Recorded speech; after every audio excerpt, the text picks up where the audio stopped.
বন্ধুসকল, TNS টিভিলৈ আপোনালোকক সকলোকে স্বাগতম জনাইছোঁ। আজি এটি আপোনালোকক কাহিনী ক'ম। আশা কৰিছোঁ ভিডিঅ'টো সম্পূৰ্ণ চাই থাকিব। বন্ধুসকল, আজি আমি ৰামৰ বিষয়ে দুআষাৰ ক'ম। ৰাম নামৰ ভক্তিত কিমান শক্তি তাকে আমি ক'বলৈ চেষ্টা কৰিছোঁ। কাহিনীটো এনেকুৱা ধৰণৰ, এখন গাঁৱৰ পৰা অলপমান দূৰত এটি খেৰীৰে প্ৰজাঘৰত এজন মহাত্মাই বাস কৰিছিল। তাৰে ওচৰে পাঁজৰে অন্য মানুহো আছে। নিচেই ওচৰতে লাগি আছিল এজন ভাল চাকৰিয়াল কৰা মানুহ। সেই মহাত্মাজনে জংঘলৰ মাজত যায়, ৰাম নাম এনেকৈ তপ কৰে। আহি নিজৰ ঘৰত তেখেতে নিয়ম নীতি ৰাখি আকৌ জংঘলৰ মাজত যায়, ৰাম নাম কয়। তো এনেকুৱা হৈ থকাৰ সময়ত এদিন এই ওচৰত থকা ভাল চাকৰিয়াল মানুহজনে তেখেতক সুধিলে, আপুনি ৰাম নাম কৈ থাকিলে খাব পায় জানো?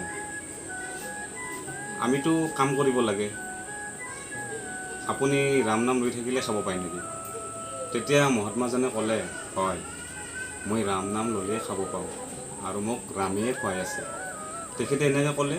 তাৰপিছত মহাত্মাই এনেকৈ কোৱাৰ পিছত সেই মানুহজনে ক'লে, মইতো কাম কৰিব লাগে, মই চাকৰি কৰোঁ, সদায় অফিচত যাব লাগে, মইতো খাব নাপাওঁ। তেতিয়া মহাত্মাজনে ক'লে, মোক ৰামেই খুৱাই আছে, আপুনিও চাব পাৰে, আপোনাকো ৰামেই খুৱাব। তো মানুহজনে খং কৰি ক'লে যে আজি মই চাম, আজি গোটেই দিনটো মই ৰাম নাম লৈ থাকিম আৰু কোনে খুৱাই চাম, মই আজি নাখাওঁ।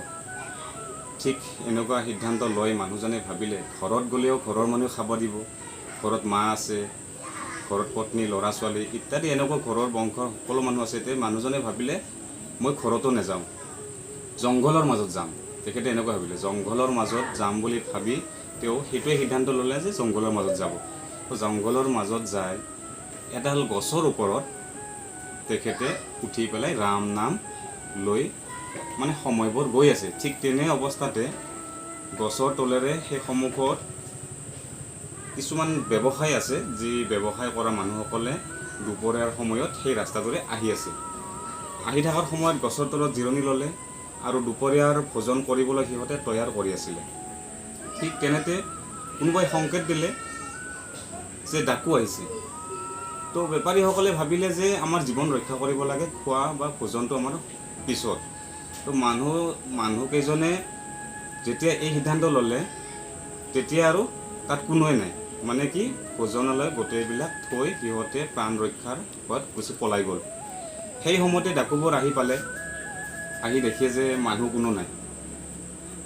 কোনো নাই, কিন্তু ভোজনবিলাক ইমান ধুনীয়া গোন্ধ ওলাই আছে, সোৱাদৰ এটা চেণ্ট ওলাই আছে।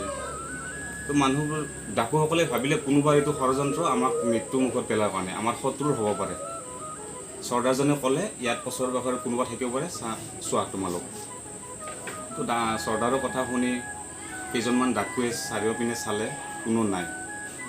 সেই ডাকুসকলৰ এজনে লক্ষ্য কৰিলে গছৰ ওপৰত কোনোবা এজনে আছে। তো চৰ্দাৰজনে ক'লে, তাক নমাই লৈ আহ, ইয়ে সকলো এই কামবোৰ কৰিছে, ইয়ে মেইন হয়। তো মানুহজনক নমাই আনি কিনে চৰ্দাৰজনে ক'লে, এইবোৰ কি কৰিছা? বোলে, মই একো কৰা নাই, মই ৰাম নাম লৈ আছোঁ গছৰ ওপৰত, আজি গোটেই দিনটো মোৰ ব্ৰত আছে, মই একো নাখাওঁ আৰু সেইবাবে মই এইবিলাক একো নাজানো। নহয়, সকলো ষড়যন্ত্ৰ তোমাৰেই, তুমি এই খাদ্য খাবই লাগিব। চৰ্দাৰজনে এনেকৈ কোৱাত যেতিয়া মহাত্মাজনৰ কথা শুনি সেই মানুহজনে ৰাম নাম কৈ আছিল, সেই মানুহজনে ক'লে যে মই খাব নোৱাৰিম, মোৰ আজি ব্ৰত আছে ৰাম নামৰ। ঠিক সেনেকৈ কোৱাৰ লগে লগে চৰ্দাৰজনে অৰ্ডাৰ কৰিলে যে ঠিক মাৰপিট কৰা। তেতিয়া মাৰপিট কৰিলে, তেখেতে খাব লগা বাধ্য হ'ল নিজৰ প্ৰাণ ৰক্ষাৰ বাবে। তেতিয়া এনেকৈ খাব লগা হ'ল, তেখেতক পেট ভৰাই খাব দিলে। তেওঁ ভাবিলে কোনোবাই ইয়াত কিবা দি আছে, যদি কোনোবাই কিবা দিছে সি খালে সি মৰি যাব। তেখেতকে ভাবিছে, আচলতে তেখেত নাছিলে, তেখেত ৰাম নাম কৈছিল গছৰ ওপৰত। তো তেতিয়া তেওঁ খাদ্য গোটেই ভোজন পেট ভৰাই খালে।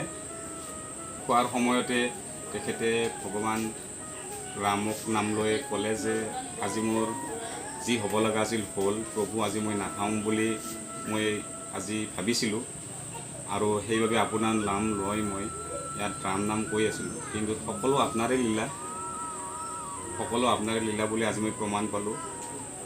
সেই বুলি ভাবি মানুহজনে ৰাম নাম লৈ গুচি আহিলে। গতিকে বন্ধুসকল, মই এইটো ক'ব বিচৰা নাই যে সকলো কাম বন বাদ দি আপোনালোকে ৰাম নাম লৈ থাকিলে খাব পাব। মই সেইটো কোৱা নাই। আপোনালোকে যোনে যি কাম কৰি আছে কৰি থাকক, মাত্ৰ অলপমান সময় উলিয়াই তেখেতৰ নাম লওক। তেখেতৰ নামত সঁচাকৈ শক্তি এটা আছে। আপুনি ৰাম নাম লওক, সঁচাকৈ ৰাম নামত অদ্ভুত শক্তি এটা আছে।